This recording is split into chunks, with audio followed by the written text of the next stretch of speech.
Hello, my name is Rita Moreira and I'm currently applying for the Executive Board of 2021 and this is my iGV case study. According to the case study question, I identified some bottlenecks in the current three projects in iGV. Concerning Ativa, there seems to be a saturation of markets where it's very difficult to find new nursing homes with whom we can open opportunities in these institutions. In Portugal, many of the enablers no longer don't believe that the project needs to be implemented, therefore they don't think that gender equality is a major issue in Portugal and that there needs to be a project to help create awareness for this. And in terms of EcoMais, there seems to be a bad expectation setting about the analytical part of the project, meaning that most EPs weren't completely aware that they had to make an analysis of how the institution they would be working in uses its resources. The project I chose also aligns with SDG number 10, which is reduced inequalities, and is also aligned with target 10.2 that says that by 2030, empower and promote the social, economic, and political inclusion of all, irrespective of age, sex, disability, race, ethnicity, origin, religion, or economic or other status. I've highlighted disability because this is where my project gets its focus. It's focused on children with disabilities. The value proposition for this project in terms of the EP would be to promote the development of social and intellectual skills in disabled children and ease their integration into a multicultural society. And in terms of the enabler, what we would propose is that the discrimination against disabled people is still an ongoing issue in Portugal, and receiving a volunteer can help raise awareness of this inequality and promote the development of social and intellectual skills by bringing a multicultural component to the everyday lives of the children.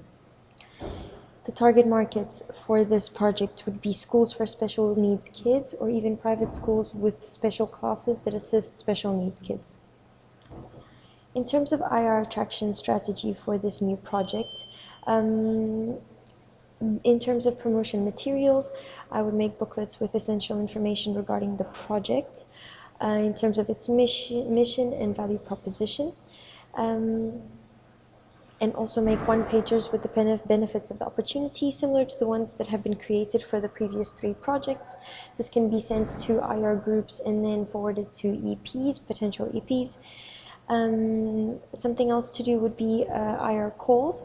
As soon as this project would be implemented, to have calls with IR and explain the project as to why we decided to implement it, why it is relevant in Portugal, why is this discrimination against people with disabilities still an ongoing issue in our country.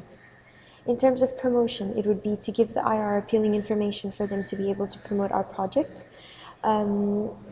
such as information about the institutions, and also appeal to the activities that the EPs would conduct with the children in the institutions. And also send emails to IR contacts introducing this new project, which they can also forward to their EPs, which would also be a direct attraction that we could use to get directly to the EP. In terms of activities planning for the 6 weeks in which the EP will be here, the first week would be a get-to-know week that allows them to get acquainted and comfortable with each other. Sometimes it can be difficult for children with disabilities to get acquainted to strangers. The second week will be more of a cultural week where the EP can really show their culture and organize activities related to these that can engage the children in something different. The third week would be a recreational week with sports and games that will encourage them to be proactive and show the importance of this proactivity. Games such as football, dodgeball, or even a treasure hunt to make things more fun. Week 4 would be more of an artsy week where they could use their creative side and explore different aspects of their intellectuality and create some kind of artwork on their own, such as playing board games and make some paper mache crafts. And in terms of week 5, it would be more of an educational week where they would watch educational videos or even try and maybe learn a different language that could be taught by the EP, depending on their nationality, where they're from, maybe English or Spanish. And then the last week would be the 6th, would be the goodbye week, where they could have a little goodbye party and the EP could maybe bring some traditional foods to the kids to introduce them to another aspect of their culture. Thank you very much, and this was my case study.